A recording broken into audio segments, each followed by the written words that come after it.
تعذیب کے طور پر ان کا بستر الگ کر دو۔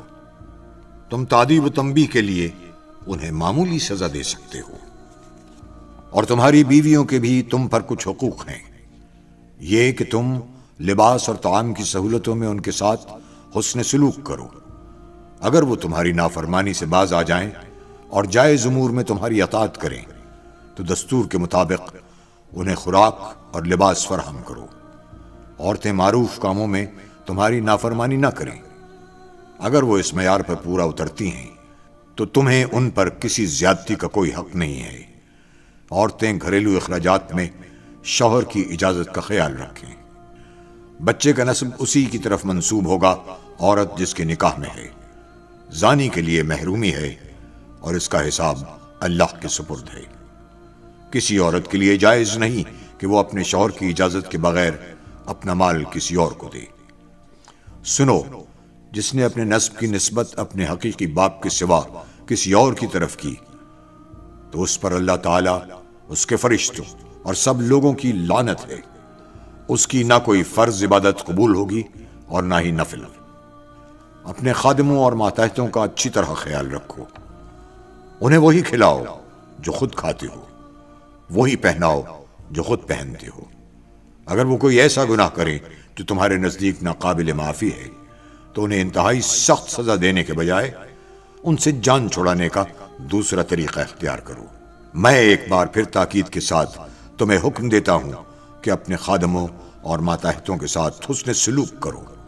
انہیں وہی کھلاؤ جو خود کھاتے ہو اور وہی پہناؤ جو خود پہنتے ہو۔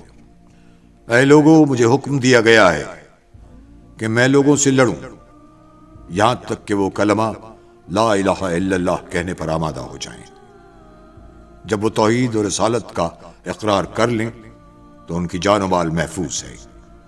آخرت میں ان کا حساب اللہ پر ہے، یعنی باطن اور نیتوں کا فیصلہ اللہ کی عدالت میں ہوگا۔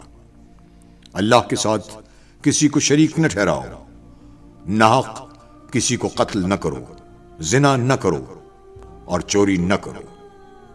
اے لوگو، میرے بعد کوئی نبی نہیں اور تمہارے بعد کوئی امت نہیں ہے۔ اپنے رب کی عبادت کرو، 5 وقت کی فرض نمازیں پڑھو، ماہ رمضان کے فرض روزے رکھو، بیت اللہ کا حج کرو، خوش دلی سے اپنے مال کی زکوٰۃ ادا کرو۔ اگر تم نے یہ سب کچھ کر لیا تو تمہارا رب عز و جل تمہیں جنت میں داخل فرمائے گا۔ اور اللہ سے ڈرتے رہو اور ناپ تول میں کمی نہ کرو اور زمین میں فساد برپا نہ کرو اور دین میں حد سے تجاوز نہ کرو۔ تم سے پہلی امتیں اس لیے ہلاک ہوئیں کہ انہوں نے دین میں غلو کیا، یعنی حد سے تجاوز کیا۔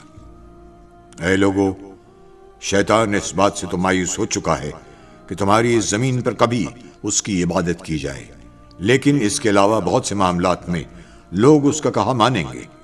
وہ اس بات پر بھی راضی ہوگا کہ تم بعض معمولی باتوں میں اس کی پیروی کرو، بس اپنے دین و ایمان کی حفاظت کی خاطر اس کے فریب سے بچ کر رہو۔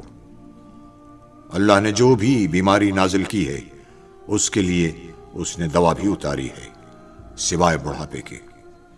اے لوگو، اللہ تعالیٰ نے وراثت میں ہر وارث کا حصہ مقرر کر دیا ہے، تو اب کسی کے لیے یہ جائز نہیں ہے کہ وہ اپنی وفات سے پہلے کسی وارث کے لیے کوئی وصیت کرے، اور غیر وارث اور خیر کے دوسرے کاموں کے لیے وصیت کی زیادہ سے زیادہ حد کل ترکے کی 1/3 تک ہے۔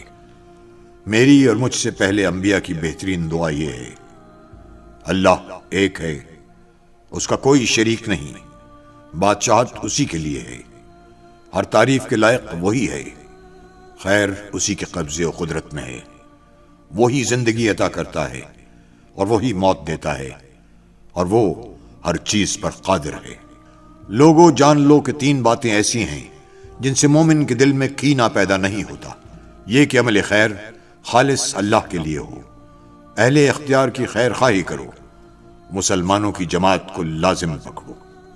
اے لوگو، صاحب اختیار کی بات کو سنو اور اطاعت کرو، خواہ تم پر ایک نکٹا حبشی غلام امیر بنا دیا جائے، جب تک کہ وہ کتاب اللہ کے مطابق حکم دے، یعنی حاکم کی اطاعت اس امر کے ساتھ مشروط ہے کہ اس کا حکم کتاب و سنت کے مطابق ہو۔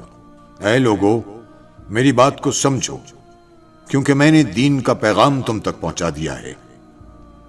میں نے تمہارے درمیان ایسی چیزیں چھوڑ دی ہیں کہ جب تک تم انہیں مضبوطی سے تھامے رہو گے کبھی گمراہ نہ ہوگے۔ وہ یہ ہے اللہ تعالیٰ کی کتاب اور اس کے نبی کی سنت۔ سنو، ہر نبی کی دعوت گزر چکی، مگر میری دعوت یعنی شریعت مصطفی قیامت تک جاری رہے گی۔ اے لوگو، میری بات غور سے سنو اور سمجھو، شاید اس سال کے بعد اس مقام پر میری تم سے ملاقات نہ ہو سکے۔ اے لوگو، خاموش رہو، شاید تم مجھے اس سال کے بعد یہاں نہ دیکھ سکو۔ میری بات غور سے سنو، میں تمہارے سامنے وضاحت سے بیان کر رہا ہوں۔ شاید اس سال کے بعد میری تم سے ملاقات نہ ہو سکے۔ مجھ سے مناسک حج اچھی طرح سمجھ لو، شاید میں اس سال کے بعد حج نہ کر سکوں۔ اے لوگو، علم حاصل کرو اس سے پہلے کہ علم اٹھا لیا جائے۔ آپ صلی اللہ علیہ وسلم نے 3 مرتبہ تکرار کے ساتھ فرمایا، علم کا اٹھانا اس طرح ہوگا کہ علماء حق اٹھا لیے جائیں گے۔ میں تم سے پہلے حوض پر موجود ہوں گا۔ میں تمہاری کثرت تعداد پر دوسری امتوں پر فخر کروں گا، تو میری رسوائی کا سبب نہ بننا۔ خبردار، میرے بعد کہیں کافر نہ ہو جانا کہ ایک دوسرے کی گردنیں مارنے لگو اور تم عنقریب اپنے رب سے ملاقات کرو گے۔ پس جو شخص دنیا میں رہتے ہوئے آخرت کو اپنے پیش نظر رکھے گا تو اللہ تعالیٰ اسے قوت ایمانی عطا کرے گا، اسے اسی دنیا میں تونگری اور بے نیازی عطا کرے گا، اور دنیا اس کے قدموں میں سرنگوں ہوگی۔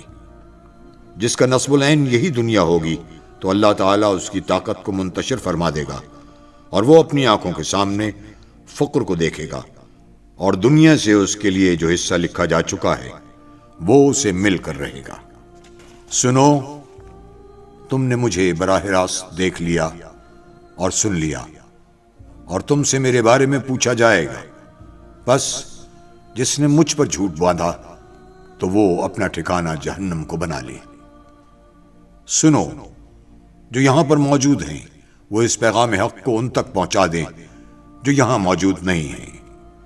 ممکن ہے کہ وہ لوگ جو یہاں پر موجود نہیں ہیں وہ اس پیغام کی حفاظت براہ راست سننے والوں سے بھی زیادہ کریں۔ سنو، قریب والا اس پیغام کو دور والے تک پہنچا دیں۔ پھر آپ صلی اللہ علیہ وآلہ وسلم نے حاضرین سے مخاطب ہو کر دریافت کیا، لوگو، کیا میں نے اللہ تعالیٰ کا پیغام تم تک پہنچا نہیں دیا؟ یہ سوال آپ نے 3 بار فرمایا تو تمام صحابہ کرام نے یک زبان ہو کر اقرار کیا کہ آپ نے یقیناً یہ پیغام ہم تک پہنچا دیا ہے۔ پھر رسول اللہ صلی اللہ علیہ وآلہ وسلم نے 3 مرتبہ فرمایا، اے اللہ تو گواہ رہنا، اے اللہ تو گواہ رہنا، اے اللہ تو گواہ رہنا کہ تیرے یہ بندے برملا شہادت دے رہے ہیں کہ میں نے تبلیغ دین کا حق ادا کر دیا۔ پھر آپ صلی اللہ علیہ وآلہ وسلم نے صحابہ کرام سے مخاطب